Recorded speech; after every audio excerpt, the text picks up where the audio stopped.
जय हिंद दोस्तों, रक्षित खन्ना के चैनल में आपका स्वागत है। दोस्तों कैसे हैं आप? उम्मीद करता हूं कि आप अच्छे होंगे। दोस्तों आज के इस वीडियो में मैं आपको दो महत्वपूर्ण जानकारियां दूंगा। जैसे कि दोस्तों आप पीछे बोर्ड पे देख रहे हैं। सबसे पहली जानकारी मैं आपको दूंगा पेंशन मंत्रालय का ऑफिस मेमोरेंडम। जी हां दोस्तों, पेंशन मंत्रालय की तरफ से 24 अक्टूबर 2025 को एक आदेश पारित हुआ है। ऑफिस मेमोरेंडम जारी हुआ है ग्रेजुटी देने के संबंध में। पेंशन मंत्रालय ने बताया कि ग्रेजुटी किस रूल के अंतर्गत दी जाती है, पेंशनर्स को या फिर कर्मचारियों को। तो दोस्तों काफी महत्वपूर्ण ये लेटर है जो मैं आपको समझाना चाहूंगा। अभी का ही दोस्तों ये ऑफिस मेमोरेंडम है जो दोस्तों पेंशन मंत्रालय ने जारी की है। इसकी चर्चा हम आगे करेंगे। फिर दोस्तों एक और मैं आपको जानकारी दूंगा, confederation of central government employ and worker के द्वारा एक मीटिंग करी गई भारत सरकार के कैबिनेट सेक्रेटरी के साथ। जी हां दोस्तों, और दोस्तों इसकी कॉपी भेजी गई है मिनिस्ट्री ऑफ फाइनेंस को, भारत सरकार को।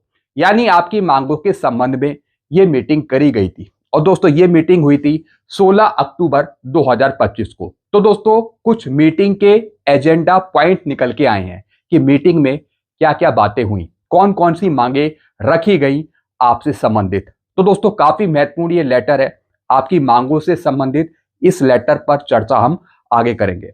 तो दोस्तों बस यही दो जानकारियां जो मैं आपको देने वाला हूं, इसलिए इस वीडियो में आप शुरू से लेकर आखिरी तक बने रहेगा। वीडियो को बीच में से छोड़ के मत जाइएगा, नहीं तो जानकारी आपको समझ में नहीं आएगी। दोस्तों देखने में आए कि काफी ऐसे पेंशनर्स हैं, पुराने पेंशनर्स हैं, नए पेंशनर्स हैं, जो वीडियो तो देख रहे हैं लेकिन अभी तक उन्होंने चैनल को सब्सक्राइब नहीं किया, जिससे क्या हो रहा है, मेरी जानकारियां उन तक सही समय पर नहीं पहुंच रही। तो दोस्तों मैं आपसे अपील करता हूं कि अगर आप पहली बार मेरे चैनल पे विजिट करते हैं या फिर आप वीडियो पहले से देख रहे हैं या फिर अभी देख रहे हैं, अगर आपने चैनल को अभी तक सब्सक्राइब नहीं किया तो दोस्तों आप फटाफट चैनल को सब्सक्राइब कर लीजिए, तब वीडियो को आगे देखना स्टार्ट करें। चैनल आप सब्सक्राइब करेंगे तो दोस्तों आपको सटीक जानकारियां, ऑथेंटिक जानकारियां, लेटेस्ट जानकारियां, एडवांस जानकारियां आपको मिल पाएंगी। चैनल सब्सक्राइब करने के या फिर वीडियो देखने के आपको एक भी पैसे नहीं देने, सब कुछ आपके लिए फ्री में है। तो दोस्तों फटाफट चैनल को सब्सक्राइब कर लीजिए। और दोस्तों जितने पेंशनर्स ने चैनल को सब्सक्राइब किया है उसका परसेंटेज है 65% और कितने पेंशनर्स ने नहीं किया 34%। तो दोस्तों 65% को बढ़ाकर आप 100% करें चैनल को सब्सक्राइब करके। चलते हैं दोस्तों, अब जानकारियों में आगे बढ़ते हैं। सबसे पहली जानकारी मैं आपको दूंगा पेंशन मंत्रालय का लेटेस्ट आदेश, ऑफिस मेमोरेंडम। दोस्तों पेंशन मंत्रालय ने 24 अक्टूबर 2025 को एक आदेश निकाला है जिसका सब्जेक्ट है clarification regarding eligibility for payment of gratuity to the central government servant under central civil service. जी हाँ दोस्तों, सीसीएस पेंशन रूल के तहत ग्रेजुटी देने का क्या प्रावधान है, क्या रूल है, उसकी एलिजिबिलिटी बताइए कि किस तरीके से कर्मचारी को ग्रेजुटी दी जाती है। अब दोस्तों किस चीज की ये ग्रेजुटी है, किसके अंडर है? Payment of gratuity under national pension system. जी हाँ दोस्तों, यानी जो एनपीएस के कर्मचारी हैं उनको क्या ग्रेजुटी दी जाएगी, किस रूल के तहत दी जाएगी। तो दोस्तों काफी लंबा चौड़ा ये आदेश है, मैं आपको हिंदी में समझाऊंगा ताकि आप बेहतर तरीके से समझ पाएं।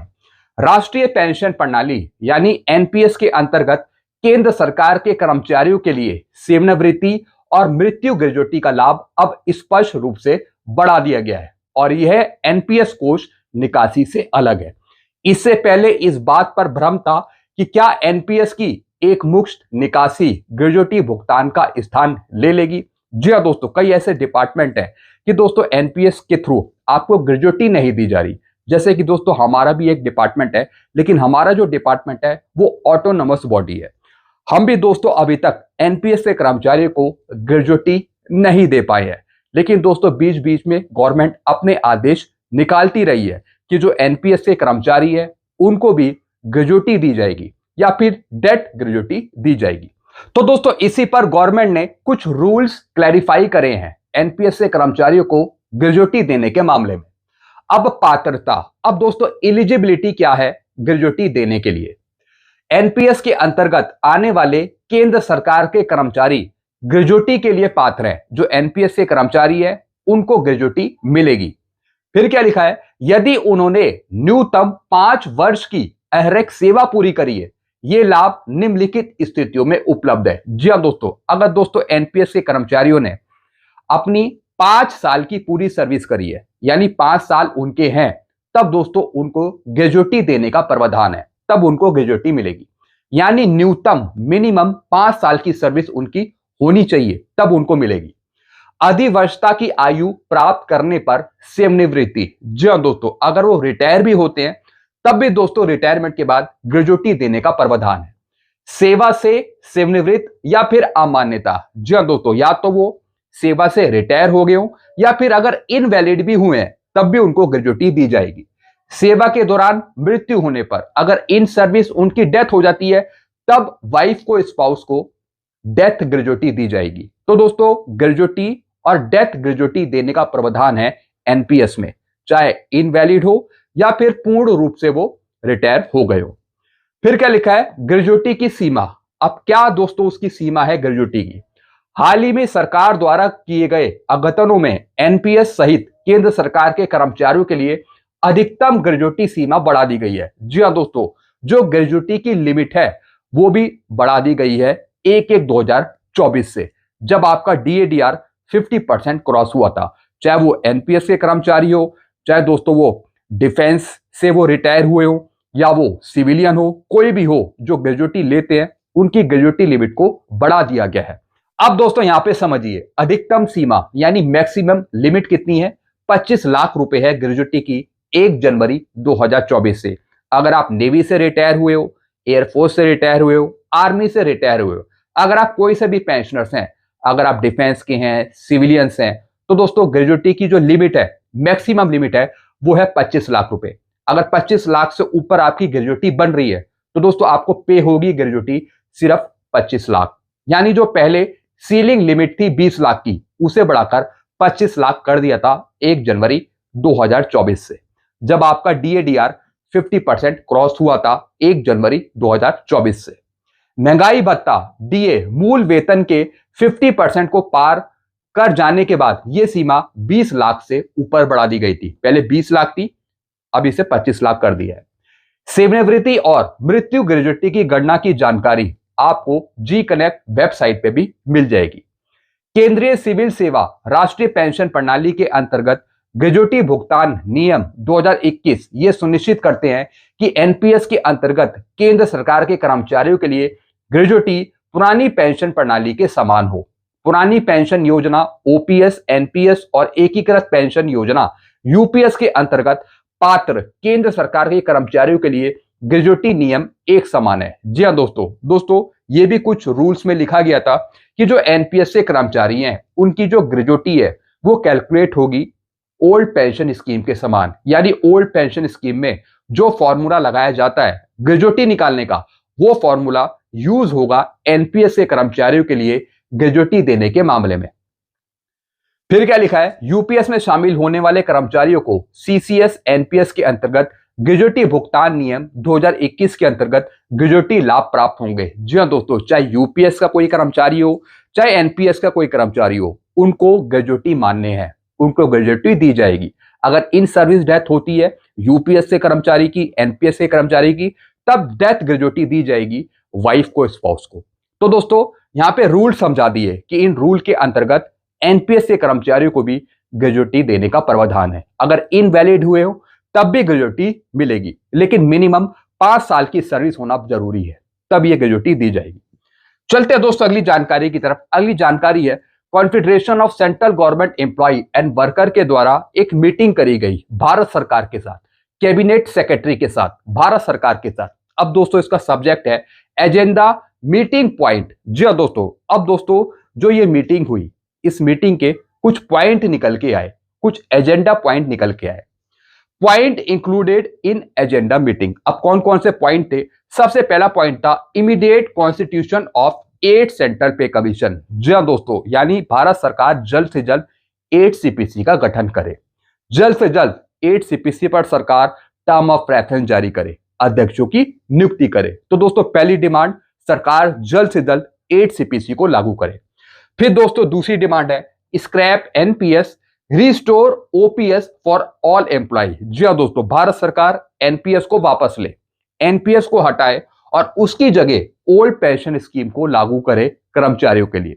फिर दोस्तों तीसरी डिमांड है to release 18 month DADR which was frozen during the कोविड-19 pandemic to employ and pensioners. जी हाँ दोस्तों, फिर डिमांड करी कि भारत सरकार 18 महीने का जो DA का एरियर है उसको दे पेंशनर्स को, कर्मचारियों को। दोस्तों ये डिमांड अभी की नहीं है, बहुत पहले से ही चलती आ रही है।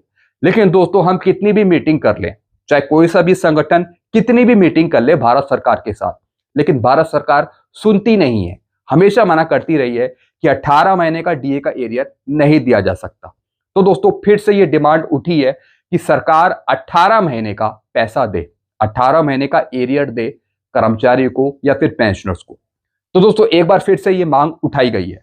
फिर दोस्तों restoration of commuted part of pension after 12 year instead of 15 years at present. जो कम्यूटेशन का पीरियड है 15 साल का, उसे हटाकर 12 साल किया जाए, यानी कम्यूटेशन के पीरियड को कम कर दिया जाए।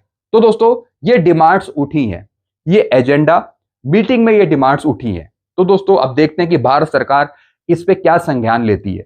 18 महीने का जो DA का एरियर है वो मिलना तो मुश्किल है, लेकिन जो ये दो मुद्दे हैं जैसे कि 8 सेंट्रल पे कमीशन जल्दी दिया जाए, ये मिल सकता है। साथ ही साथ जो कम्यूटेशन का पीरियड है इसे 15 साल से घटाकर 12 साल किया जा सकता है। और दोस्तों जो ओल्ड पेंशन स्कीम है ये मिलना भी मुश्किल है, जो NPS से कर्मचारी हैं या फिर UPS से कर्मचारी हैं। तो दोस्तों इसमें से जो दो मुद्दे हैं वो तो हल हो जाएंगे, एक तो 8 CPC का, दूसरा कम्यूटेशन का। लेकिन 18 महीने का DA का एरियर और जो ओल्ड पेंशन स्कीम लेने की मांग है ये सरकार पूरी नहीं कर पाएगी, जहां तक मुझे लगता है। तो दोस्तों आपके अपने विचार क्या हैं, आपके अपने सुझाव क्या हैं, आप नीचे कमेंट कर सकते हैं। बाकी दोस्तों इसकी कॉपी मिनिस्ट्री ऑफ फाइनेंस को भी पहुंचाई गई है ताकि मिनिस्ट्री ऑफ फाइनेंस भी इन मांगों पर ध्यान दे।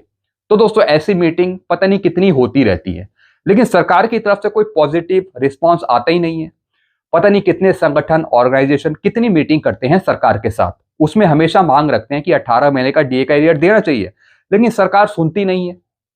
ये सरकार का रवैया समझ में नहीं आया कुछ। बाकी दोस्तों आप कमेंट कर सकते हैं, सुझाव रख सकते हैं, ताकि आप भी बता सके कि भारत सरकार की मंशा क्या है, कुछ देगी या नहीं देगी। तो दोस्तों बस यही जानकारियां मैं आपके लिए लेके आया था। ये लेटेस्ट जानकारियां थी जो मैंने आपको दी है। ऐसी जानकारियां आपको बराबर मिलती रहेंगी इस चैनल के माध्यम से। तो सारी जानकारियां पाने के लिए, एडवांस जानकारियां पाने के लिए आप चैनल से जुड़ सकते हैं और चैनल को सब्सक्राइब करना मत भूलेगा। चैनल का नाम है Rakshit Khanna. Thank you so much.